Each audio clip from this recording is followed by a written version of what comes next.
Good afternoon, everyone, and again, thank you for joining us for our colloquium presentation today. I'm Dr. Bill Fisher. I'm a member of the iSchool faculty, and I'll be our moderator for this afternoon. Our session, as you see here on this first slide, will be dealing with early childhood literacy, and we have two speakers today. Our one speaker is Beth Renestis, who's an instructor at the iSchool here.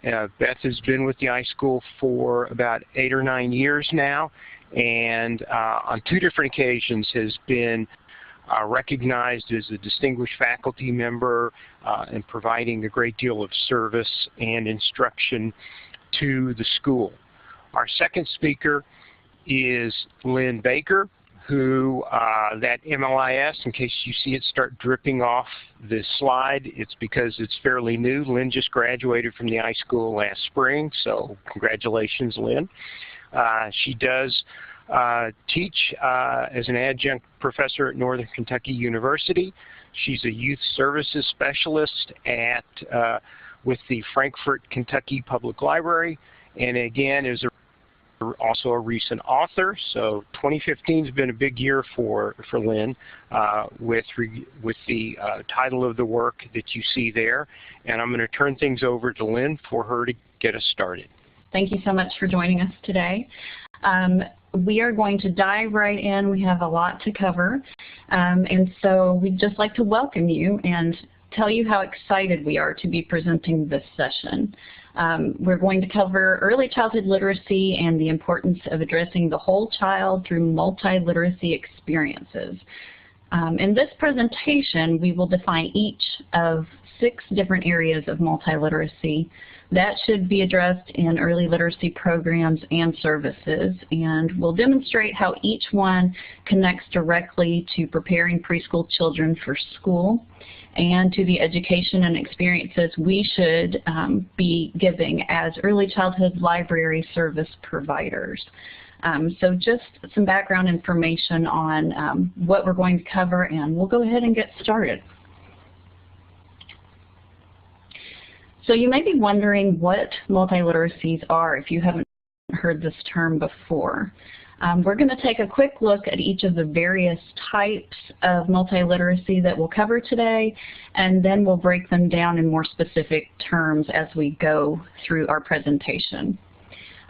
Just to give you a brief definition of each, visual literacy is the understanding that visual representations such as photographs or illustrations and graphics convey information.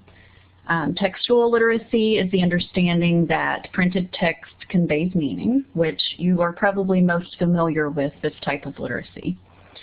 Digital or media literacy is the understanding that video and audio representations convey information. And we're going to talk a little bit about how those two work in tandem together.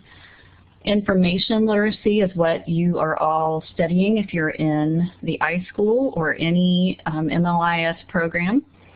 This is the ability to interact with and communicate through technological resources such as hardware, software, and electronic programs. And then social literacy is the understanding that there are social rules and expectations, and this goes back to a child's ability to abide by these rules within different social contexts. And then multisensory literacy is the ability for a child to interact and communicate through various senses. So now that we've briefly defined each of the multiliteracies, we'll take a look at specific examples of each and in each one of the modes of literacy. So I mentioned visual literacy. One mode of visual literacy includes environmental print. This is something that you might be familiar with as well. This type of literacy creates a link between printed words and real-world objects. So the recognition of environmental print is usually a child's first step toward learning how to read. Reading environmental print is simply the child's ability to recognize that the visual aspects of familiar signs or logos in their world have meaning, and they are able to connect those to real-world information. Another type of visual literacy includes illustrations, such as those you see on the screen here from picture books. This type of visual literacy includes a child's ability to tell a story through reading the illustrations or pictures. So when text is included, print awareness is fostered through the support provided through the visual literacy, such as the images or graphics and illustrations. But as you can see here on the screen, wordless picture books are read by the child's recognition of what is happening in the pictures on the page. And so words are not something that is required for this type of visual literacy. However, this type of visual literacy, as we'll talk about in a little while, does support the actual reading of words and the print recognition. The use of props is another type of use of visual literacy.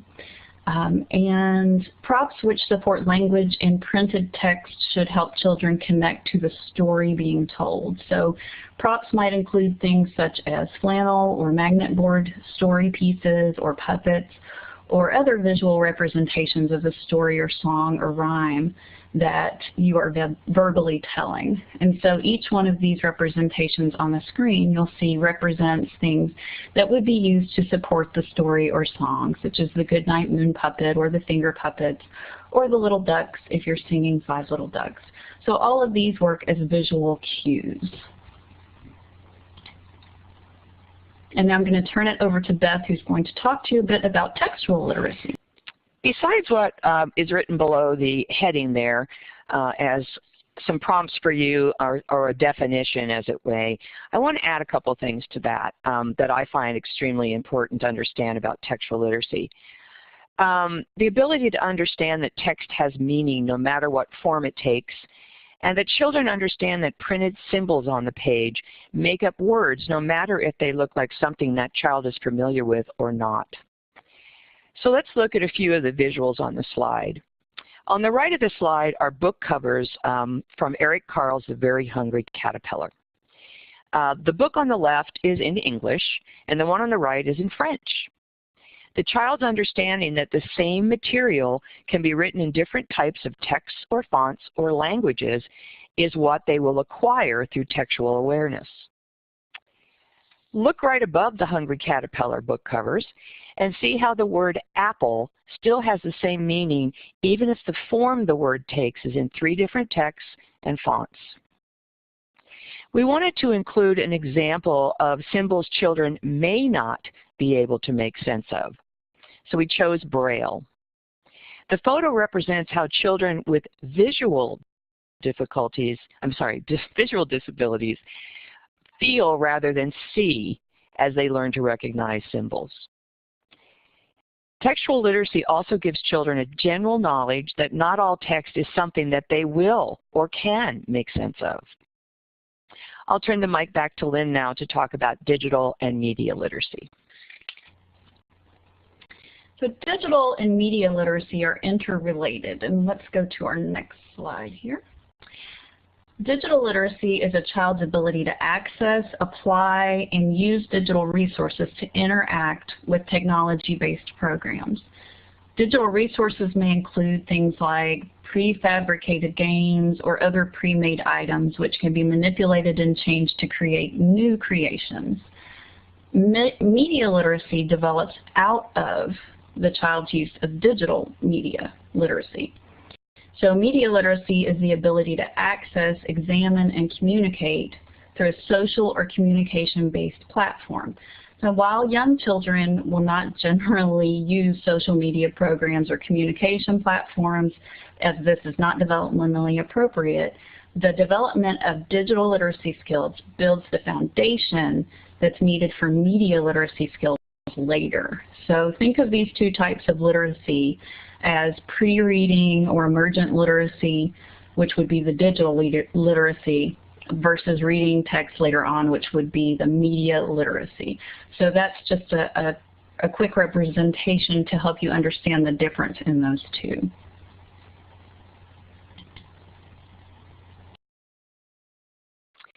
So a colleague and I were recently talking about information systems designed for children.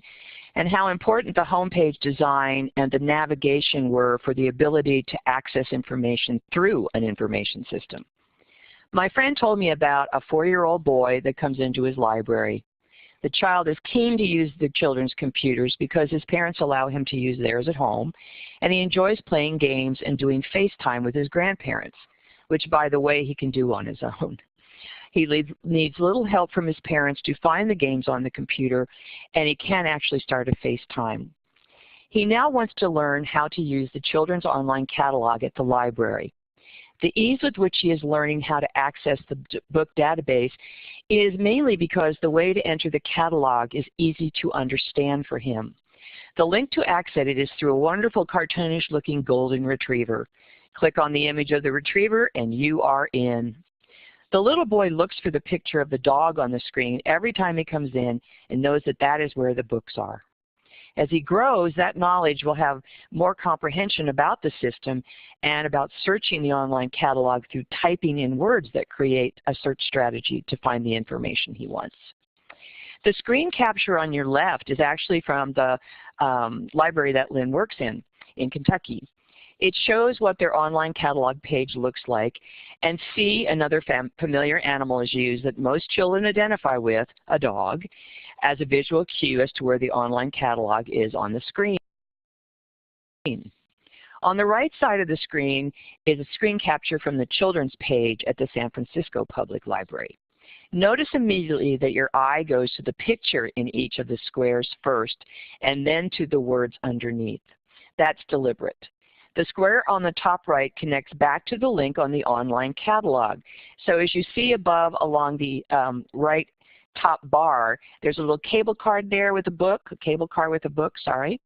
So when you scroll across that, the word read appears. And clicking on it takes you to the next screen where the word appears above the first icon, which is a little worm reading a book. And immediately the child knows to click on there if they're looking for a book. So to the right is something that says find materials. So older kids with reading and word recognition can find materials in this manner. Once the child is familiar with the icons and what they lead to, they can access all types of databases and information.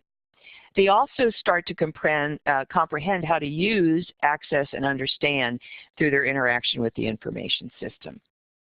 Information literacy is not something that is accomplished overnight or all of the different literacies learned at the same time. Some can be learned quickly, while others are more complicated and take longer.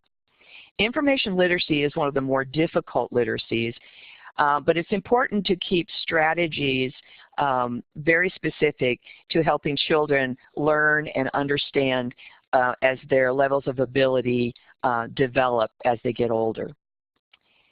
This is just a very basic overview of information literacy, and it's important in the development of the whole child. But I wanted to add one last comment that is of great importance to me as I've worked with information literacy in my school and public library experience. Caregivers, librarians, and teachers are a team in helping the child in the acquisition of information. It's extremely important for caregivers and librarians to become aware of strategies starting in the home and extending into libraries and schools. Now back to Lynn for social literacy. Social literacy is a child's understanding of social rules and expectations. And so this literacy skill helps a child understand that there are certain rules and expectations, and the child will learn to self-regulate their own emotions in response to the social framework that they read from the world around them.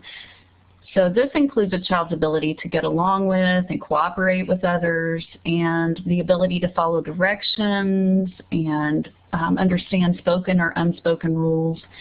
Social literacy occurs across any setting that involves communicating with other people, so it's a very important type of literacy that will be used throughout life.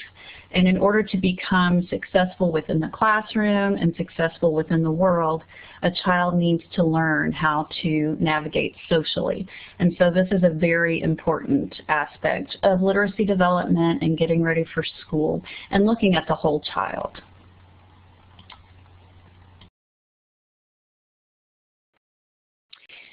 So we're going to take a look at multisensory literacy. And multisensory literacy is basically a part of multiliteracy, which is the inclusion of all types of literacy involved in literacy acquisition. Multisensory literacy refers to hands-on methods of communicating and connecting to language and text through all of the senses. The child connecting with their senses enables ease of retention and remembrance for them. So let's take a look at the more hands-on or kinesthetic experience. Hands-on experiences connect the visual concepts in the world. Artistic expression, art, provides a social-emotional activity where children create and use narrative skills to tell you a story about what their paintings are about.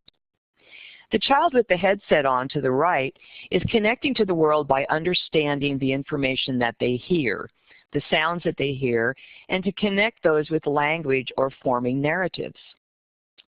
The mouse paint book, which you can see on the left bottom of the screen, shows how different activities come together. You'll notice that there's a little board game and pictures of the mice, and there's cards that show different aspects of the concepts and the content of the book. And so there's child learns that there's more than one way to express or learn that story. Say a child sees the actions in the book that by mixing red and blue together you get purple. They then have the ability to take paint and mix red and blue together and get the same result, purple. Their artistic expression then allows the child to connect what they saw in the book to what they have experienced themselves, and therefore they know that what was in the book must be true. The activity sparks their creativity to see what happens if you mix yellow and red together, and so on. Creating opportunities for children to work with their sense of touch helps to spark powerful connections in the brain that help retain knowledge and then have the ability to make general statements about that knowledge. The pictures showing children using Play-Doh and the textured cards provide different touch experiences that are then associated back to a multisensory experience. By using all the senses, children build one literacy skill on top of another. The different activities with the senses help the child see that they can take those skills and use them in multiple settings and not just a singular way. So Lynn is going to now talk to us. No, I'm sorry. I'm still talking. I'm sorry. So I wanted to include sensory story times in my part of the multiliteracy experience. I have been observing and doing some informal research in how story times contribute to multiliteracy experience for children with disabilities. Many caregivers are afraid of taking their disabled child to a story time for many reasons. Being uncomfortable with others staring is a primary one.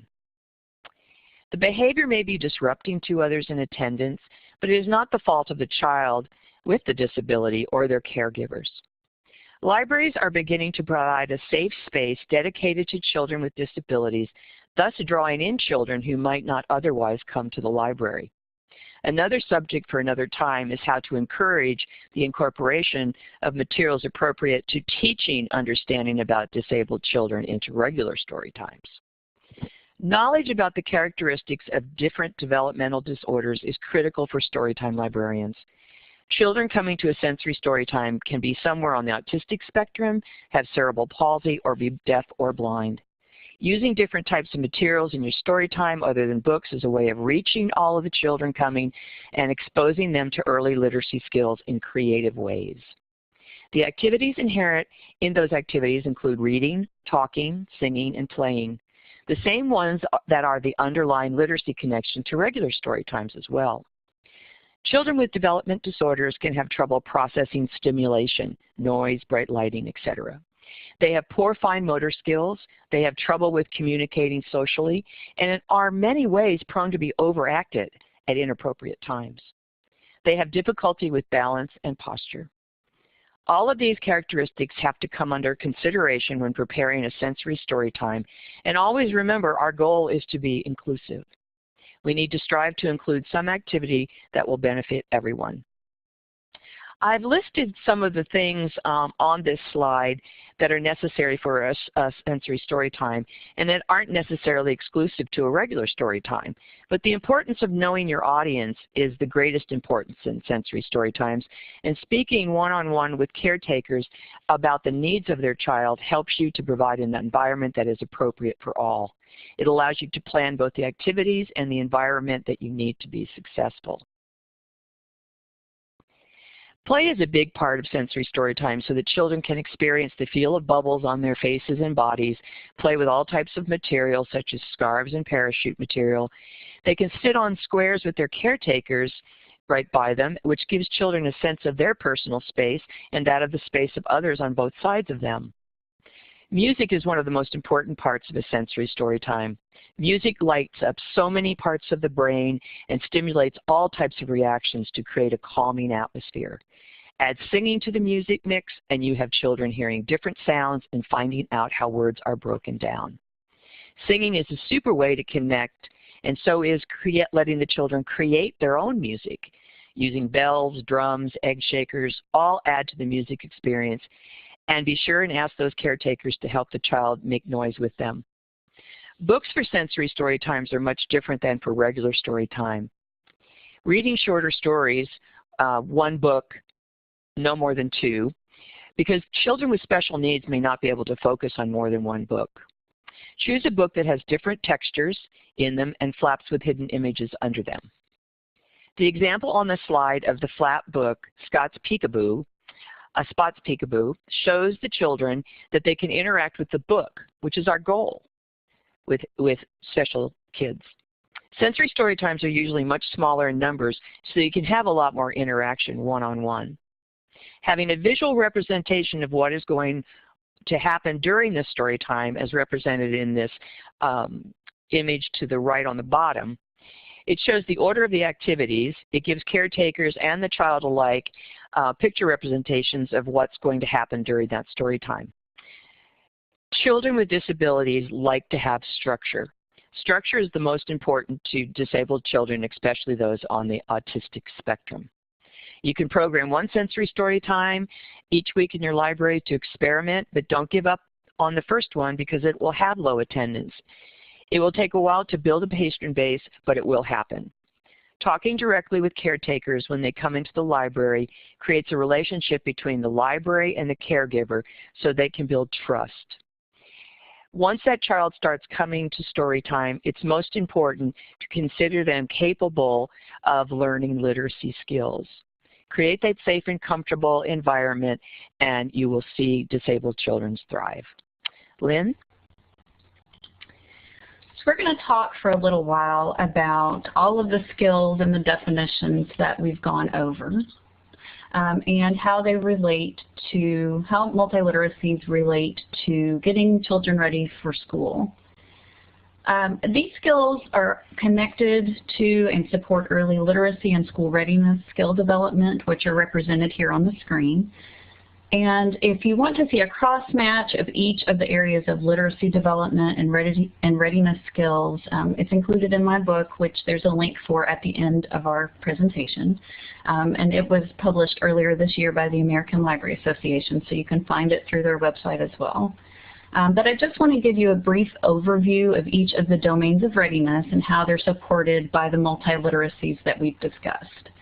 So on the right, you'll see an image of all of the different domains of readiness for school readiness that are usually included within states' definitions of school readiness.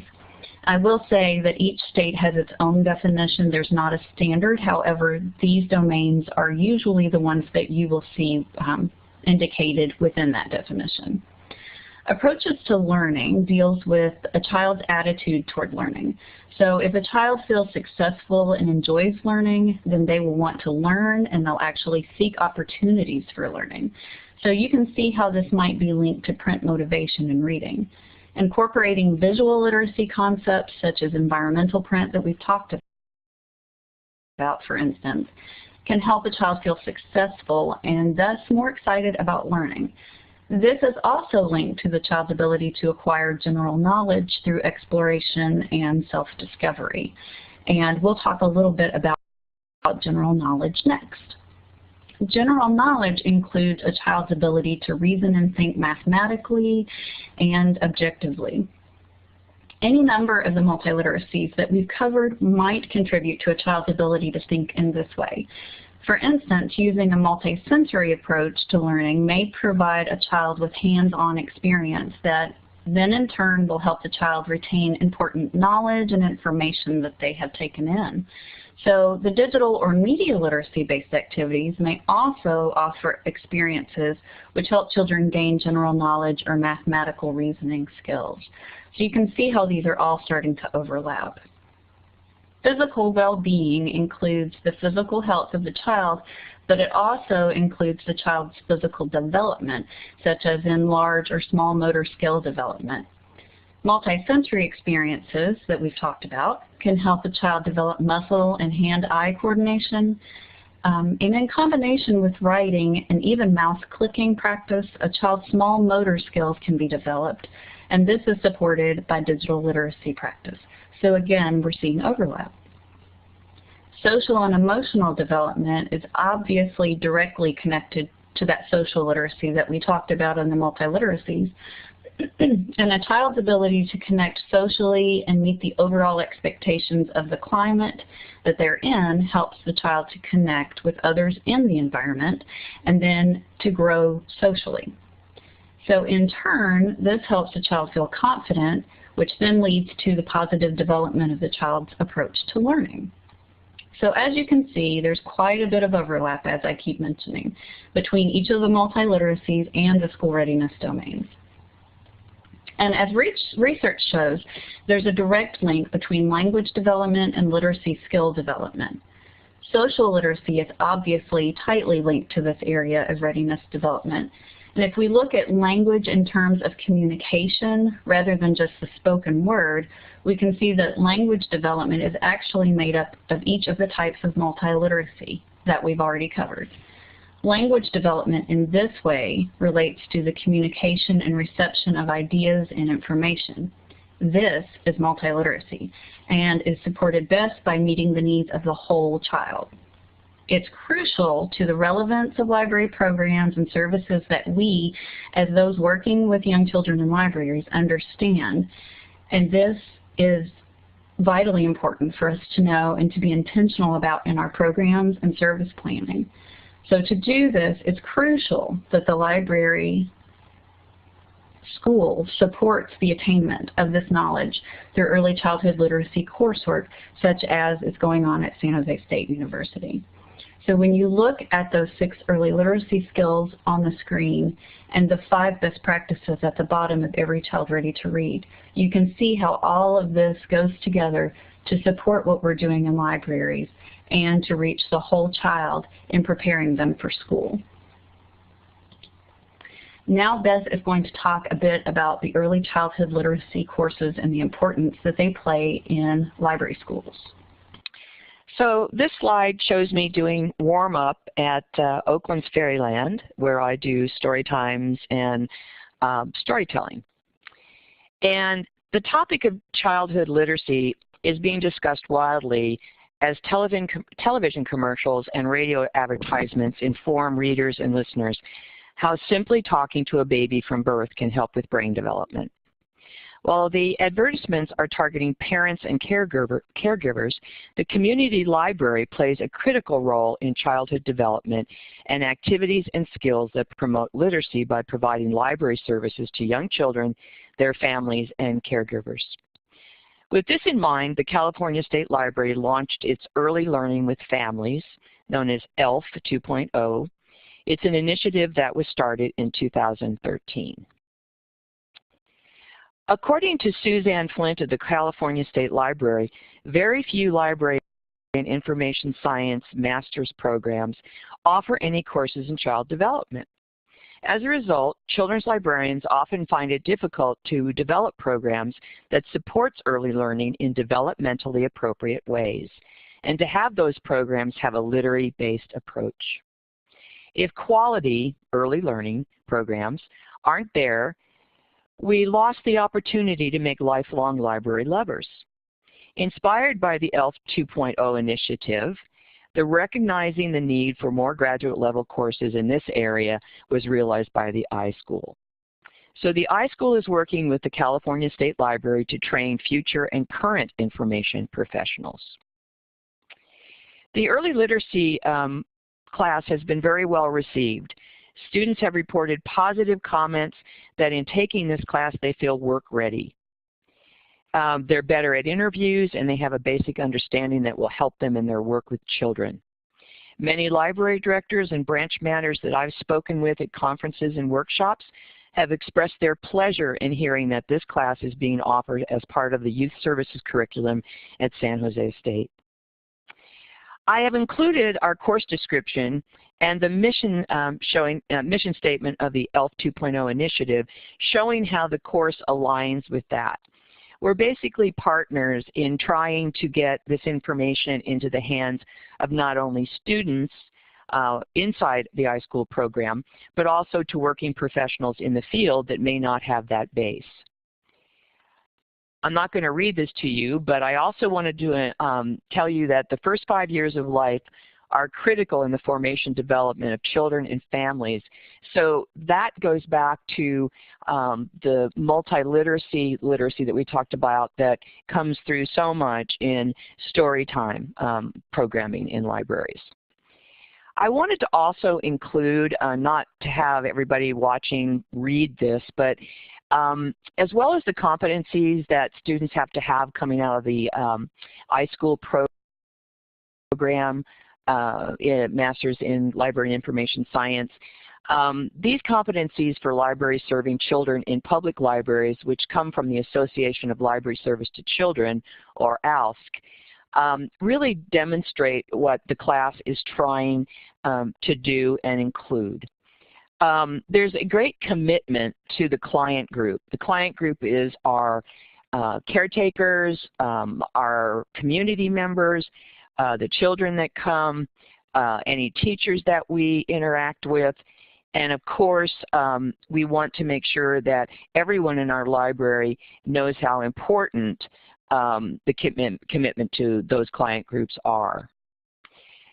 So we want our students to acquire all three of these commitment to client group practices. Programming skills in our course curriculum are spread throughout the youth services curriculum, but here we're talking about programming skills that are directly tied to literacy development. We want all of the literacies that Lynn and I have talked about to be incorporated into our class and to have a general understanding of not only the Every Child Ready to Read, but also to look at strategies like touch points, which is the strategy that ELF 2.0 is using.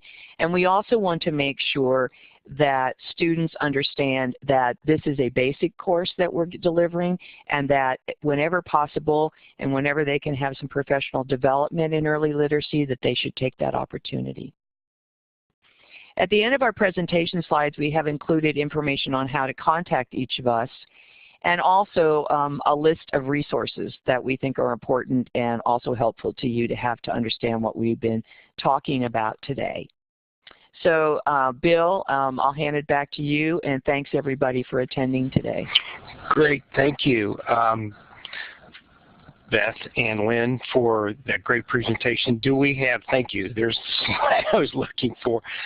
Do we have any questions from any of our attendees? You can either type something into the chat box, or if you'd like to grab the microphone and ask a question directly, you can do that. Meanwhile, I do have a question for Beth based on this slide back here. Beth, I see that you've got Superman's rapt attention, but you know, it's this guy in the back in the light-colored shirt who seems to be a little more focused on his phone. So maybe you need to bring a squirt gun or something next time and make sure people stay riveted. You know, one of the interesting things is this is the warm-up. This is where I tell the kids you know, what we're going to do and getting ready for our opening song. And then I make all the parents stand up and turn their cell phones off. So there you go. Okay. That just jumped out at me. Actually, it was mostly Superman who jumped out at me. So here we have a question in the chat box. Obviously, you can read that. So if either of you or both of you want to address that, go right ahead, please. This is Lynn. ALSC has a wonderful blog that was created quite a while ago that sort of goes through step-by-step how to create story hours for children with special needs. There's a little bit included in my book as well, but basically most story hours right now for kids with special needs might be defined as sensory story times. And from our own perspective at our library, when we offer them, we look at doing one for children who just have sensory overload issues and sensory integration issues. And so we'll have a quiet sensory story time where we have low lighting and soft music and very subtle and quiet types of activities. We have a second one. Oh, there's a great link that Beth put up. And then we have a second sensory story time that we actually do for children who have high energy. So these would be kids who just simply can't sit still while you're reading. They need to fidget. They need to move around the room. And we explain to parents that, you know, don't worry if your child's up and moving around. They're still listening. This is what they physically need to do. So those are two types that we have. And both of those links that are up there that Beth put up and actually, she's put several. They're all wonderful, wonderful links. So I don't know, Beth, if you have anything you'd like to add? Well, you know, that was really good what you said, Lynn, and these links will really really help you see what other people are doing. I put up one from my back in the old days when I was a public librarian, a children's librarian. This is the program that my library is now doing in Douglas County. But I would suggest very strongly that if you have the opportunity in your local area to find a library that is doing sensory story times, that you go and watch one. Once you see what they're doing, you'll see that there are many similarities between regular story times and sensory story times. But in that statement, sensory story times have very specific things that you do that are associated with the type of special needs child that is coming. So observing is a very key thing to do to help you incorporate one into your library so that it's effective. So that's all I would add to what Lynn said. And we also have a question from Thomas with regard to Mother Goose on the Loose training, if either of you would like to address that. And then I'm going to advance these slides so people have the contact information and stuff. Well, I think I'll jump in here with Mother Goose on the Loose because that's what is used at Fairyland in Oakland. And so we start our training there with basically looking at Mother Goose on the Loose. Mother Goose on the Loose is very tied to, of course, nursery rhymes and singing, and how rhyming and singing basically develop language in young children. We only do programs at Fairyland that go up through right before kindergarten. So everything we base on is in Mother Goose on the Loose training is around that age. And so I would recommend that you seek training in as many, what I've done, Thomas, is I have taken training in several different types of literacy philosophy, Every Child Ready to Read. I've becoming more and more familiar with touch point strategy, and I've also done the Mother Goose on the Loose training. So I've gotten something out of every one of those trainings. And I tend to lean towards Every Child Ready to Read as what my preference is, but I also see how I could also incorporate Mother Goose on the Loose into every one of my story times in an environment like Fairyland outside of a public library. And Lynn, do you want to add anything? Yeah, I was just thinking, we use Mother Goose on the Loose a lot with our infant and toddler programs. And then we move on from there and do more Every Child Ready to Read. The two work in tandem really well together. Betsy Diamond Cohen is the author of the Mother Goose on the Loose program and works a lot with Saroj Goding, who is someone who's working heavily with Every Child Ready to Read. So those two work really well together. Because it is heavily nursery rhyme, foundational type of thing, it works really, really well with the infant age. So, you know, you can look at doing it that way as well, but I totally agree. I would look at as many different types of curriculum that you can have, and then you can combine and make that work for your environment and for whatever environment that you're in. So yeah, that's all I wanted to add was just, you know, you might want to look at the age differences and use different things. Great, thank you. Are there any more questions? Oh, here we are. We've got another one. So either of you can deal with that.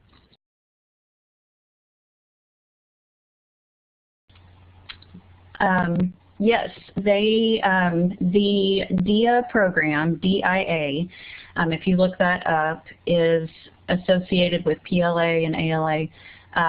The DIA program has some different ways to bring in different cultures and some bilingual through the reading that you might do.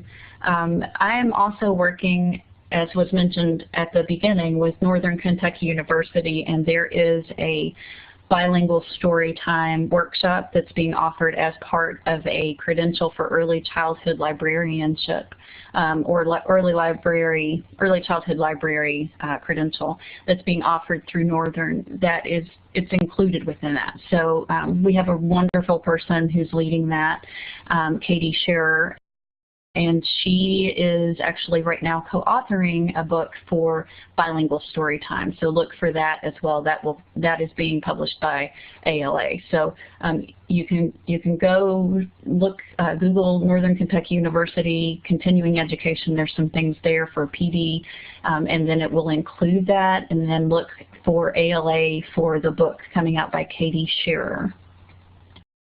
And then I'll add that there's a lot of online, really good online resources for looking at creating bilingual story times. I've put Reforma's up here, and I also want to suggest that when you get to the Reforma page, you'll see that there are great websites that lead you to children's sites to help you get an idea of what can go into a bilingual story time. There's actual link for bilingual resources, and just some really good resources for librarians working with Latino children. So, you know, I'm just going to point out that in addition to what Lynn said, you know, check out the internet for some great sources as well. University of Utah has a great bilingual storytime program as well. So do you want to address Thomas's other question about some of the nursery rhyme issues, please?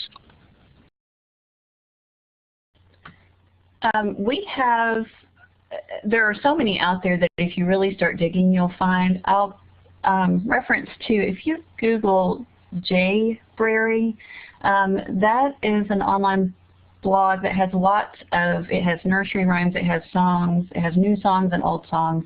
So you can find things that are not violent. I know what you mean. If you even think about the French song Alouette, it's about plucking the feathers out of a bird. So there are some things. Beth has put, thank you, JBrary on there. So you can find things, today I think I did one about a loud bird and a soft bird, that isn't violent. So if you dig, you can find them. It's interesting because a lot of fairy tales and things like that, you'll find that that's the case too. If you look at Snow White, we've got the Wicked Witch and that kind of thing. So if you do some digging, they're out there. But JBrary is a great resource. And also I want to give a plug to Patrick Reamer, who's the librarian at Pleasant Hills Library here in California. He's designing story times around a flipped concept. And this ties in well, Thomas, with your last question to us. He employs a lot of nursery rhymes, but he also lets the kids interact with what nursery rhymes they want to hear. So, and it's amazing, in his conversation with me at the CLA conference, we were talking about violence in a lot of the fairy tales and the nursery rhymes. But he also thinks that if a child really wants to do like Humpty Dumpty sat on a wall, and the other children join in, he'll then introduce that. But he, along with Lynn, is introducing a lot of things off Jaybrary. And the reason I like Jaybrary is because they give you so much detail and so many good resources, including videos, that get you really started. So I don't mind doing them. I know they're politically incorrect in a lot of ways, but I also see the enjoyment on the kids' faces in doing something like Jack and Jill Went Up the Hill. So, so that's my contribution to that question. Great, thanks. Again, if anybody else has a question, you can grab the mic, raise your hand, start typing. I do have a question actually for our speakers, and this goes back to almost the first slide with the wordless literacy issue that was pretty much just illustrations. Has there been any research done on how effective those are if the illustrations are in color or in black and white? And then if they're in color, do certain colors seem to be more effective than others?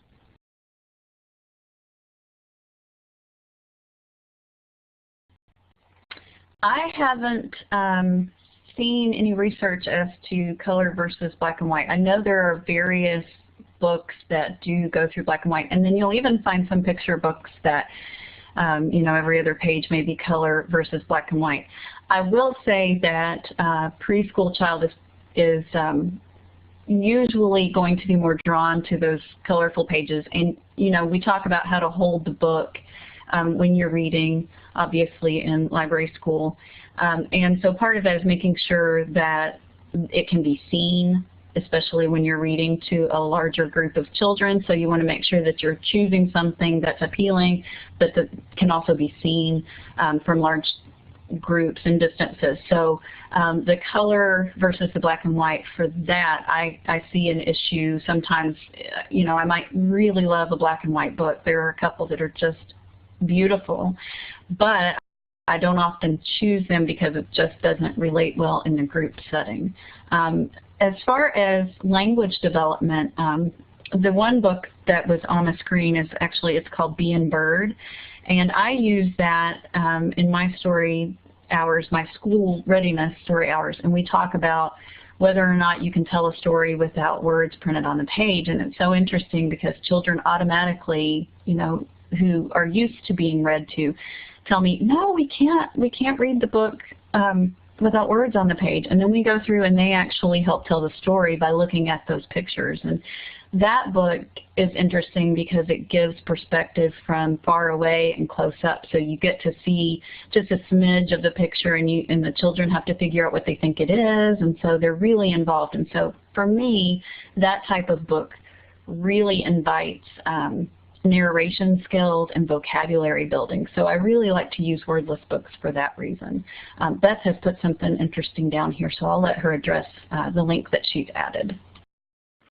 Well, you know, in preparation for our presentation today, I started looking at a lot of the areas Lynn was going to cover so that there was no overlay.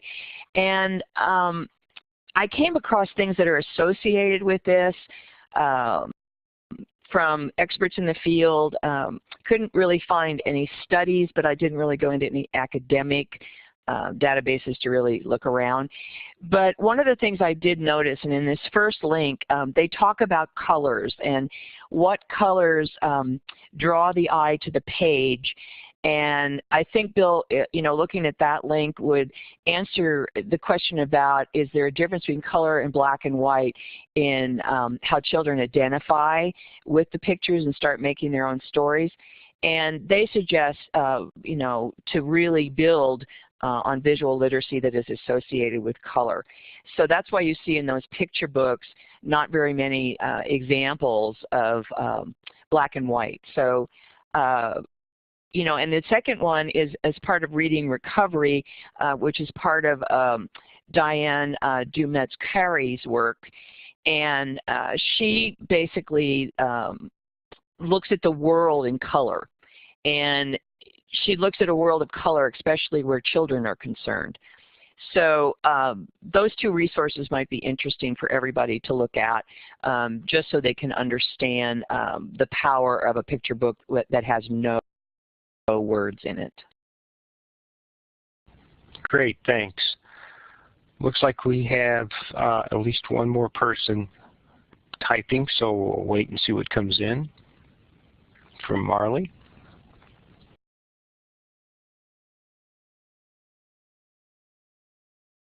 Okay, any other questions or comments? All right, seeing none, then let me again thank the speakers for their excellent presentation. And again, the recording information is there. If you're part of the iSchool, that recording information will be made available to you. And then about 10 days or so, we'll have a YouTube version. And you see those resources and everything. So again, thank you very much for your participation.